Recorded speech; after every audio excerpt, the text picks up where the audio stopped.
Ассалому алейкум, азиз ҳаматошкори олам. Мегӯяд ку шоири бузургвор ки дониш талабу бузургӣ омӯз, то беҳ шавад рӯз аз рӯз. Нагуфтааст ки дилранҷонӣ кун рӯзат беҳ мешавад. Нагуфтааст ки як каса тухмат кун рӯзат беҳ мешавад. Нагуфтааст ки як каса фиреб кун рӯзат беҳ мешавад. Нагуфтааст ки рав гуноҳ кун рӯзат беҳ мешавад. Не, рӯзи инсон беҳ мешавад бо дониш талабу бузургӣ омӯз мегӯяд. Дониш талаб мегӯяд, бузургӣ омӯз. Яъне ки дониш омӯзу то ин ки бузург шавӣ, мисол ки ба қуллаҳои баланд рафта расӣ. ҳатто бинед ки аввалин ояте ки пайғамбари мо нозил шуд хондан, бихон гуфт. мебинед маънои ин оят чи аст? Ин оят фақат бихон нест. дар таги ояти бихон иқра яъне бихон мегӯяд. Бихон, бифаҳм, дарк кун, аз худ кун, чӣ мегӯянд, аз ёд кун, ҳифз кун. Яъне ки чизе ки мисол ки дар мактаб муаллим ба мо дод, мо дар мактаб мерем 45 дақиқа мешинем дар як соати дарс. ҳамин хешта хеста намеем ку дар майнаи сар як чӣ гирифта бояд биёем ку хаста. вақте ки ман мактабда дар дарс мешиштам, ман 8 сол дар партаи якум шиштагиам. ҳеҷ гоҳ мегуфтам мара дар партаи дуюм намонем муаллимара, ки ман дар партаи дуюм сеюм намехоҳам шудан, ки мехоҳам фақат муаллимара бибинам ё муаллима бибинам ки чӣ дарс медиҳад. ӯ талабое ки дар қафо меравам мешунам, ку талабое ки ҳамун дарс намехондагиё дарс нағз намедагиёанд. лекин инсон ҳамеша бояд ки дар фикри пешравӣ бояд бошад. ман дар ин куҷое ки хондагием, дар хориҷаам хондагием, дар Тоҷикистонам хондагием, дар мактабам хондагием, доим дар пеш мехостам бишинам. Пеш дар партаи якум.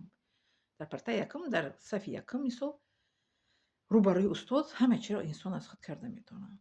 халалое ки дар пушти калад дар пушти сар аст, онро ҳис намекунӣ, намефаҳмӣ чӣ гап хабар аст, фақат ҳушт ба муаллим аст.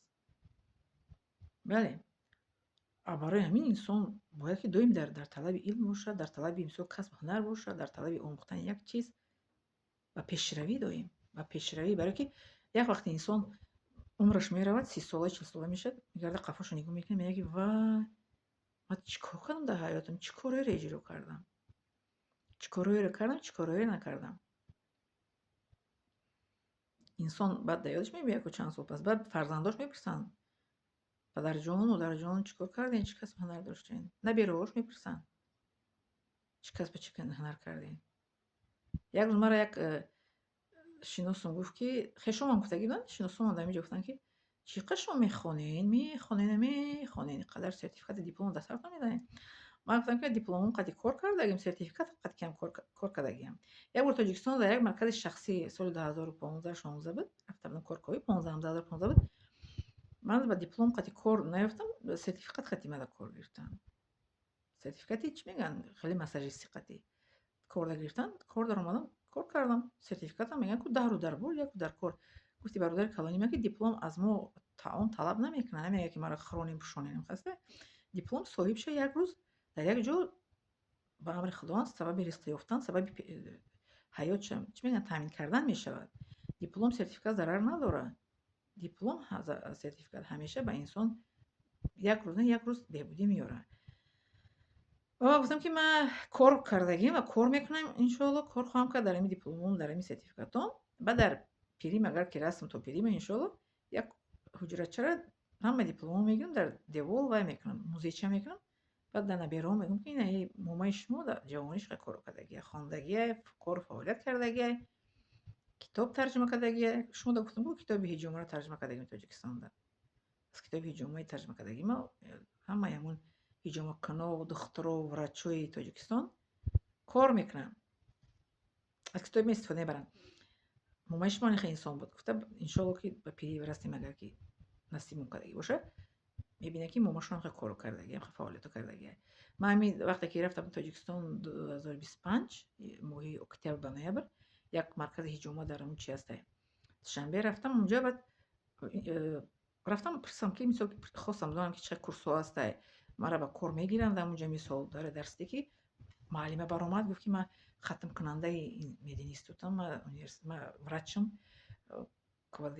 квалифицированный врачам, ман хеле рус қадри бо ман гап зад. ман гуфт высшей категориям, ман худам дарс метем ёра ҳиҷома, ино шогирдои ман, мо муаллимамо дар кор нестай, чиз курсотон чанд сумия? гуфт курсора биё запис кунад, ба мо мегим чанд сумия. яна мули гап зад, фошучӣ карда гап зад. ман биромадам остада бера Фирӯза нафаса озод каш пеш ҳаракат кардем.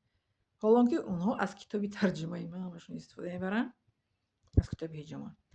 با هم خیلی مخصوصا شدم توفه شاگرد حیران کنه استاد رو خسته من غمگین نشدم نفس ما چیکار کردم رفتم دیدم یک خیلی نمود گپ زد که خودش از من خیلی بالاتر گرفته میسا به معنی که من لباسای خیلی که پوشیدگی بدم تاجیکی ملی بودی فکر کرد که یگان چی اومدگیم دیها یا که یگان معلومه ندارم در نظرشم خیلی در نظری من نمیگم خیلی با من گپ زدن که من خرسانش برام اومدم توفه شاگردی که حیران کنه استاد رو خیلی پیشروی خوب پیشروی اینو که گفتم از کتابی من که استفاده برای من ثوابش میبینه ثواب برای من به صدقه جاریه وقتی یک کتاب ترجمه میکنه یک از کتابی شما استفاده برای کتاب من کتابی طبی مدیسین تصور میکنه که برای سلامتی انسان برای بهبودی سلامتی برای چی میگن عضوهای انسان مثل تابت کردن استفاده بوده میشه اون کتاب میگیرن نقطه های هجوم را بیمارو رو چیکار میکنن تابت میکنن